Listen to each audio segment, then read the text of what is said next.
সব কথা বাদ দিয়া বিজেপি জিকিব নে কংগ্ৰেছ জিকিব কোৱা হয় সব কথা বাদ দিয়া বিজেপি জিকিব নে কংগ্ৰেছ জিকিব কোৱা কেনেকে কলি কংগ্ৰেছৰ কটোও নাই হয় নহয় কংগ্ৰেছত কোনে ভোট দিব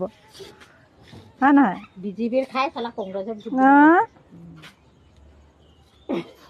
পদুম সদায় বোকাতহে ফুলে হয় নহয় আৰু বোকাত ফুলি পেলাই ভগৱানৰ পূজাত যায় ৰামচন্দ্ৰই দুৰ্গা পূজা কৰিছিলে পদুম ফুল দি শক্তি অৰ্জন কৰিবলৈ বোলে মানে সেয়া মানে বিজেপিৰ খাই পেলাই কংগ্ৰেছৰ গীত গায় কিছুমানে ঠিক কৈছা একদম গুড আমি হলে বিজেপি জিন্দাবাদ হয় নহয় মই কিন্তু একো পোৱা নাই অৰুণোদয় পোৱা নাই একো পোৱা নাই কাগজ কেইবাবাৰো দিলো একো পোৱা নাই